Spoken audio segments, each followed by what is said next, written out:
और जो आपकी ये मुहिम चल रही है हिंदू राष्ट्र को लेकर के, आपको क्या लगता है आपकी ये मुहिम कितना रंग लाएगी और भारत कब तक हिंदू राष्ट्र घोषित होगा? देखिए, मर्यादा पुरुषोत्तम भगवान श्री राम लला के दिव्य भव्य राम मंदिर निर्माण के लिए हमने जो है इसका निर्णायक आंदोलन किया। और मेरे आंदोलन के बाद में राम मंदिर के लिए जो है फैसला आया और राम मंदिर का निर्माण चल रहा है।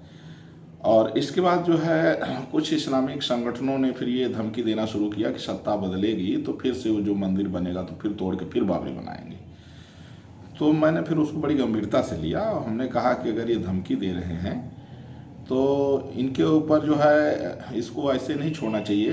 जो धारा वो कश्मीर में जो है जिस तरह से इन लोगों ने जो है 1990 का जो दौर रहा है नरसंहार का मुसलमानों के द्वारा, या चाहे 16 अगस्त 1946 का डायरेक्ट एक्शन डे रहा हो, इस तरह से जो इनकी हिंसात्मक जो है प्रवृत्ति है और जिस तरह से ये हिंसा को घटनाओं को अंजाम देते हैं, तो ये अमानवीय विचारधारा के लोग हैं। तो मुझे लगा कि अब वक्त आ गया है कि भारत हिंदू राष्ट्र घोषित हो। और चूंकि देश का बंटवारा ही धर्म के नाम पर हुआ है, मुसलमानों को पाकिस्तान बांग्लादेश दिया गया जहां हिंदुओं को वोट देने का अधिकार नहीं मिला, इसलिए हिंदुस्तान में रह रहे जितने ईसाई मुस्लिम हैं इनका वोट का राइट खत्म करके भारत को हिंदू राष्ट्र घोषित करने की आवश्यकता है। क्योंकि अगर ऐसा नहीं हुआ तो हिंदुओं का वजूद खत्म हो जाएगा।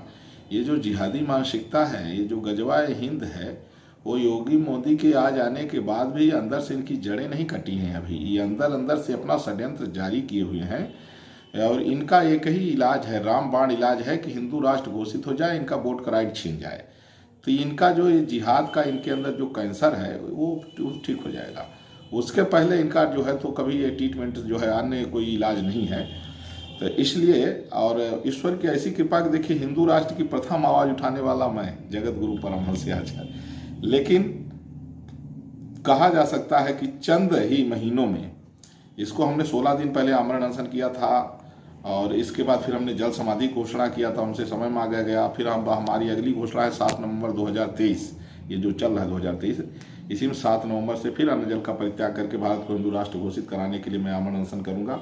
और इस बार हमारे साथ पूरा देश होगा, जैसे राम मंदिर के समय पूरा देश हमारे साथ था। गुरु जी, एक चीज़ ये बताइए कि जैसे रामचरितमानस को लेकर के तमाम तरह की बातें हुई, एक सियासत हुआ, इस बारे में आप क्या कहेंगे? जो महंत राजू दास जी के ऊपर हमला हुआ, आप भी वहाँ पर मौजूद थे, क्या मतलब? देखिए, ऐसा है कि जैसे कहते हैं कि कुत्ता पीछे से पकड़ लेता है, तो उस समय हम लोग बैठे हुए थे और हम लोग निकले तो ये लोग क्या है कि अचानक राजू दास को जो है घेर लिए, आतंकवादी, भगवा आतंकवादी कहते हुए। और जैसे ही हमने आवाज़ लगा जय श्री राम, इतनी तेज भागे कि ऐसा लगा कि जैसे जो है तो दौड़ की प्रतियोगिता चल रही हो। हाँ, मुझे तो आश्चर्य कि स्वामी प्रसाद मौर्य के साथ 50 लोग थे, ये लोग ऐसे भागे जैसे कुत्ते भाग रहे हों और भागे। लेकिन हाँ, ये जरूर है कि मुझे खेद ये इस बात का रहा कि उस समय राजू दास जी अकेले पड़ गए, हम पहुंच नहीं पाए। और चूंकि वहाँ एक ताज होटल में कार्यक्रम के दौरान हम लोगों को इनवाइट किया गया था, तो जो आयोजक लोग थे वो हम लोगों के जो है तो चरण पकड़ के हमारे बैठ गए, कहे गुरु जी आप चले जाएंगे बात बहुत बढ़ जाएगी। हालांकि मेरे नाम से ही वो कहे आपका नाम सुनते ही देखिए स्वामी प्रसाद मौर्य इतनी तेज से भाग रहा है कि लग रहा है जैसे दौड़ की प्रतियोगिता में भाग लिया हो। तो कहने का अभिप्राय यह देखिए कि रामचरितमानस का विरोध वही कर रहे हैं कि जो जिनके कहीं न कहीं से आतंकवादियों से वो पैदाइश है जिनकी।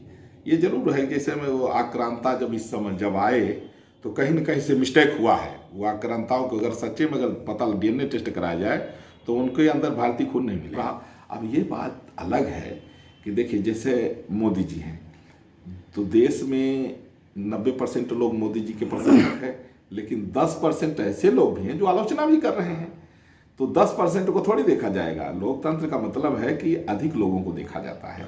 आलोचना तो आपकी भी होती है कि हाईलाइट होने के लिए, चर्चा में रहने के लिए जो है महाराज जी वो हिंदू राष्ट्र का सिगुफा छोड़ते हैं और इसके अलावा कुछ नहीं है, ना हिंदू राष्ट्र से मतलब है और ना और सारी चीज़ों। तो इन आलोचना के लिए आप क्या कहेंगे? देखिए, जैसे कहते हैं ना कि कुछ तो लोग कहेंगे क्योंकि लोगों का काम है कहना। तो लोग जो कुछ नहीं करता है वही इस तरह की बातें करते हैं लोग, और मैं भी सुनता रहता हूँ। मुझे याद है कि जब मैं राम मंदिर के लिए बैठा था तो अच्छे अच्छे लोग कहते थे हाईलाइट होने को बैठे हैं, और हम लोगों से पूछे नहीं, कोई मीटिंग नहीं किए, आप ऐसे अचानक अनशन बैठ गए। लेकिन मैंने देखा कि 5वें दिन, 4 दिन बीतते बीतते उनकी छाती फट गई, और 5वें दिन वो जो है बाकायदा फूल माला लेकर के आए, माला पहरा के हमारे समर्थन में बैठ गए थे।